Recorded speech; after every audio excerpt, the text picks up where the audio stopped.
ஆண்டவராகிய இயேசு கிறிஸ்து நாமத்தில் உங்களை வாழ்த்தி ஆசீர்வதிக்கிறேன். இந்த நாளில் நமக்கு ஒரு ஆசீர்வாதமான ஒரு வார்த்தையை ஆண்டவர் உங்கள் ஒவ்வொருவருக்கும் தந்திருக்கிறார். பாருங்க, அப்போஸ்தலர் 2ஆம் அதிகாரம் 17ஆம் வசனம். கடைசி நாட்களில் மாம்சமான யாவர் மேலும் என்னுடைய ஆவியை ஊற்றுவேன். அப்பொழுது உங்கள் குமாரரும் உங்கள் குமார்த்திகளும் தீர்க்க தரிசனம் சொல்வார்கள். உங்கள் வாலிபர்கள் தரிசனங்களை அடைவார்கள். உங்கள் மூப்பர் சொப்பனங்களை காண்பார்கள். இந்த கடைசி காலத்துல ஆண்டவர் நமக்கு ஒரு அபிஷேகத்தை தர விரும்புகிறார். இந்த நாட்களிலே நம்ம நிலை நிற்க வேண்டும் என்று சொன்னால், இந்த நாட்களிலே நம்ம ஓட வேண்டும் என்று சொன்னால், நம்முடைய ஊழியங்களை செய்ய வேண்டும் என்று சொன்னால், ஒரு தொழிலை செய்ய வேண்டும் என்று சொன்னால், ஒரு குடும்பத்தை நடத்த வேண்டும் என்று சொன்னால், எந்த ஒரு காரியத்திற்கும் கர்த்தருடைய அபிஷேகம் நமக்கு தேவைப்படுகிறது. அப்போஸ்தலருடைய நாட்களில ஆண்டவர் அந்த அபிஷேகத்தை ஊற்றினால், பெந்தேகோஸ்து நாளில அவர்கள் ஒருமனப்பட்டு அந்த மேல் வீட்டறையில் அவர்கள் காத்திருந்த பொழுது பரலோகத்திலிருந்து தேவ ஆவியானவர் ஒரு அக்னியாக ஒவ்வொருடைய நாவிலே வந்து அமர்ந்தார். அப்படி என்று சொன்னால், அவர்கள் மேல் அக்னியான அந்த நாவுகள் அமர்ந்தனால வல்லமையாக ஊழியத்தை செய்தார்கள், வல்லமையாக தேசத்தை கலக்கினார்கள். சப்பானியர்கள் எழும்பி நடந்தார்கள். சபையிலே 3000 5000 என்று சொல்லி திரளான மக்கள் கூடினார்கள். வார்த்தையை கேட்ட யாவர் மேலும் கர்த்தருடைய அபிஷேகம் மழை பொழிந்தது. எல்லாரும் ரட்சிக்கப்பட்டாங்க. ஆனால் இந்த காலகட்டத்துல அனலுமின்றி குளிருமின்றி வெதுவெதுப்பான ஒரு நிலைமை தான் இன்னைக்கு பார்க்க முடிகிறது. இதை கேட்கிற தேவனுடைய பிள்ளைகளே, உங்கள் ஒவ்வொருடைய வாழ்க்கையிலும் ஆண்டவர் என்ன எதிர்பார்க்கிறார் என்று சொன்னால், நீங்கள் அபிஷேகத்தை பெற்றுக்கொள்ள வேண்டும். எப்படிப்பட்ட அபிஷேகம் சொன்னால், வல்லமையான ஒரு அபிஷேகம் நமக்கு தேவை. இந்த வல்லமையான அபிஷேகம் இருந்தால்தான் உங்களால நிலை நிற்க முடியும்.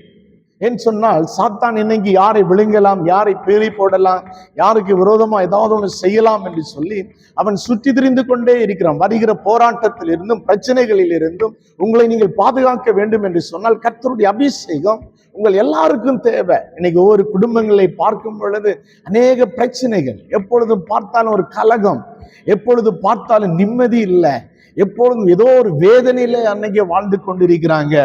ஆனால் இதிலிருந்தெல்லாம் உங்களை நீங்கள் தப்பித்துக் கொள்ளுகிறது வேண்டும் என்று சொன்னால், உங்களுடைய பிள்ளைகளை நடத்த வேண்டும் என்று சொன்னால், உங்களுடைய குடும்ப வாழ்க்கையில் அந்த தெய்வீக சமாதானம், தெய்வீக சந்தோஷத்தை நீங்க பார்க்க வேண்டும் என்று சொன்னால், ஒன்னே ஒண்ணு தேவை, கர்த்தருடைய அபிஷேகம் உங்களுக்கு தேவை, வல்லமையான அபிஷேகம்.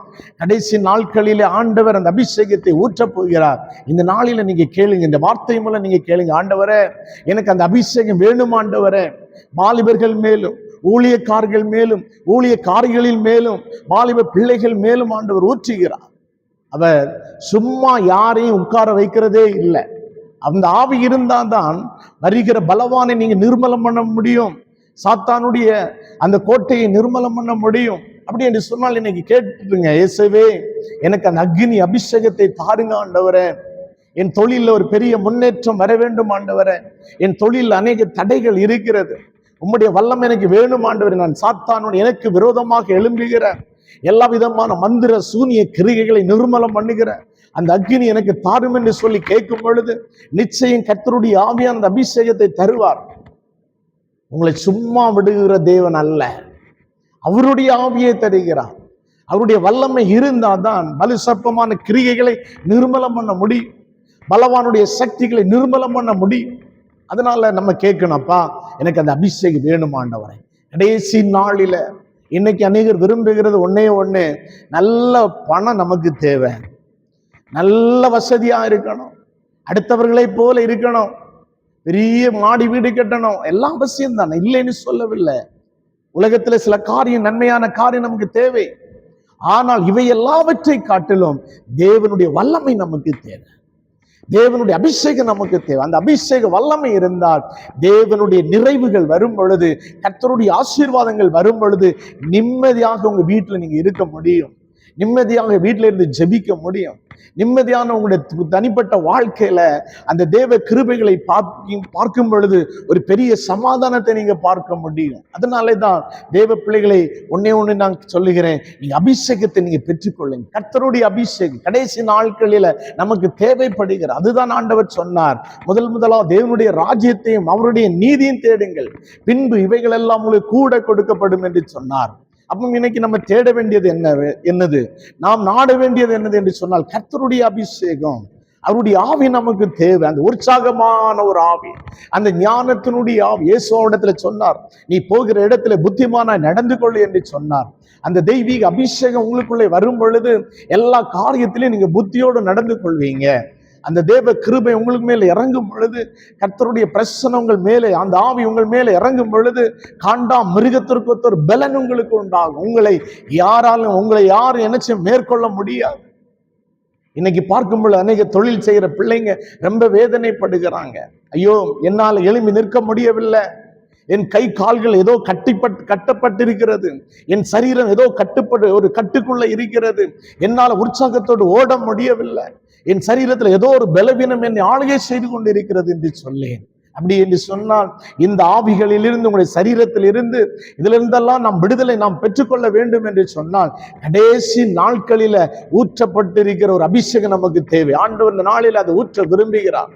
ஆவலோடு கேட்கிறீங்களா? தாகத்தோடு கேளுங்க. ஆண்டவரே, நான் தாகத்தோடு கேட்கிறேன். ஆண்டவர் சத்தமிட்டு கூப்பிட்டார், ஒருவன் தாகமா இருந்தால் என்னிடத்திலே வந்து பானம் பண்ண கடவன் என்று சொல்லி. நீங்கள் தாகத்தோடு கூப்பிடும் பொழுது, நீங்கள் வாஞ்சியோடு கூப்பிடும் பொழுது, அவர் நிச்சயம் அவருடைய முன்மாரியும் பின்மாரியுமான மழையை ஊற்றுவார். அந்த ஆவி நமக்கு தேவை. அந்த அபிஷேகம் இருக்கிற பிள்ளைங்க ஒரு நாள் சோர்ந்து போக மாட்டீங்க, ஒரு நாள் பலன் குன்றி போகவே மாட்டீங்க. என்று சொன்னால் உங்களோடு யார் இருக்கிறார் என்று சொன்னால் கர்த்தருடைய ஆவியானவர் உங்களோடு கூட இருக்கிறார். சிம்சோனோடு கூட இருந்தார், யோசேப்போடு கூட இருந்தார், தானியேலோடு கூட இருந்தார். இந்த நாட்களில் ஆண்டவர் விரும்புகிறது, என் பிள்ளைகளோடு நான் இருக்க வேண்டும், என் ஜனத்தோடு இருக்க வேண்டும். அதனாலே தான் அந்த காலத்துக்குள்ள இருந்து, இருளுக்குள் இருந்தும் ஆண்டவர் உங்களை வேறு பிரித்து இன்றைக்கு சபையில் எதற்காக கொண்டு வைத்திருக்கிறார் என்று சொன்னால் அவருடைய ஆவியை ஊற்றி உங்களை வல்லமையாக தேசத்துல பிரகாசிக்க வைக்கிறதற்காக. உங்களை வைத்துதான் அந்த தேசத்தை ஆண்டவர் நடத்த விரும்புகிறார். அதனால ஆண்டவர் சொல்கிற, மகனே மகளே, கடைசி நாட்களில என்னுடைய வல்லமையை பெற்றுக்கொள்ளு, என்னுடைய அபிஷேகத்தை நீ பெற்றுக்கொள்ளு. நான் உன்னோடு இருந்து அற்புதம் செய்ய வேண்டும், உன்னோடு இருந்து என் ஊழியத்துல நான் மகிமைப்பட வேண்டும் என்று சொல்லி கர்த்தர் விரும்புகிறார்.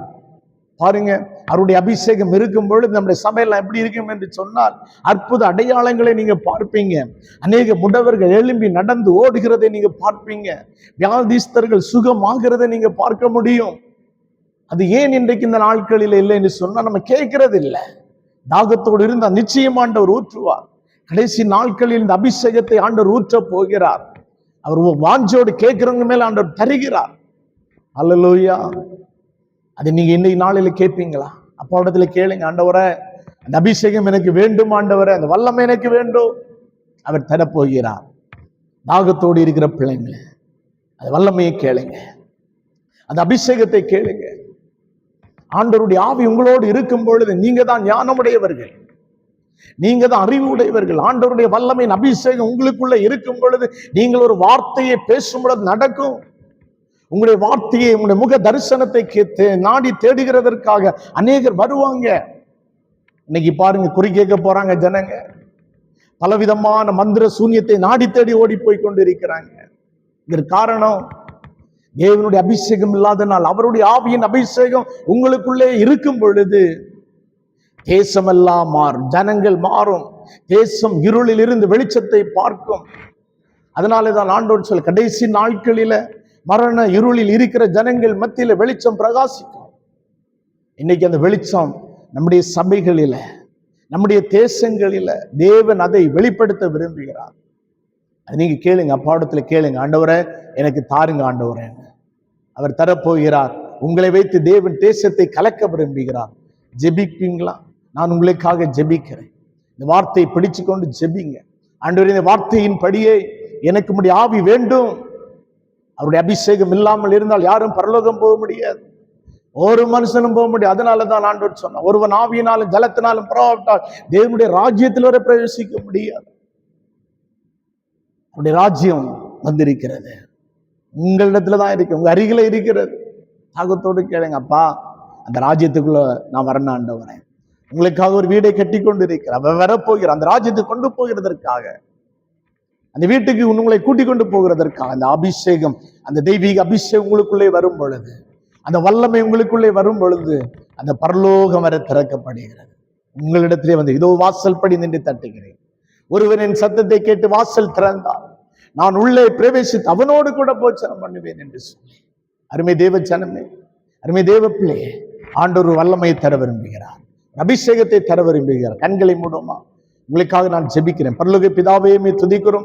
இந்த வசனத்தின்படி ஆண்டவரே, கடைசி நாட்களில மாம்சமான யாவர் மேலும் என்னுடைய ஆவியை ஊற்றுவேன் சொன்ன வார்த்தையின்படி ஒவ்வொரு பிள்ளைகள் மேல், இந்த வசனத்தை கேட்ட ஒவ்வொரு பிள்ளைகள் மேல உம்முடைய ஆவியின் வல்லமை ஊற்றப்படட்டும் ஆண்டவரே, ஊற்றப்படட்டும் ஆண்டவரே. ஹல்லேலூயா, ஹல்லேலூயா. ஆதி அப்போஸ்தலர் மேல ஊற்றப்பட்ட ஒரு தெய்வீக அபிஷேகம் இந்த நாள் இந்த வசனத்தை கேட்ட ஒவ்வொரு பிள்ளைகள் மேல, அவர்கள் இருக்கிற இடத்துல, தொழில் செய்கிற இடத்துல ஒரு நிரப்புதல் உண்டாகட்டும். அவருடைய சிந்தனைகளில, அவர்களுடைய சரீரத்துல, பலவீனப்பட்ட சரீரத்துல உம்முடைய ஆவியை ஊற்றுங்க ஆண்டவரே. ஒரு உன்னதமான வல்லமையை ஊற்றுங்க வாலிபர்கள் மேலும், வாலிப பிள்ளைகள் மேலும் உம்முடைய அக்கினி வெளிப்படுவதாக ஆண்டவரே. ஊற்றுனதற்காக நன்றி ஆண்டவரே. பிளஸ் பண்ணுங்க, ஆசீர்வதிங்க. இயேசு கிறிஸ்து ஜீவனுள்ள நல்ல தகப்பனே, ஆமென். கர்த்தர் உங்களை ஆசீர்வதித்தார். இந்த வார்த்தையின்படியே, இந்த வார்த்தையின்படியே கர்த்தர் உங்களை உயர்த்த போகிறார், உன்னதமான இடத்துல வைக்க போகிறார். கவலைப்படாதுங்க, கர்த்தர் உங்களோடு இருக்கிறார். God bless you. Amen.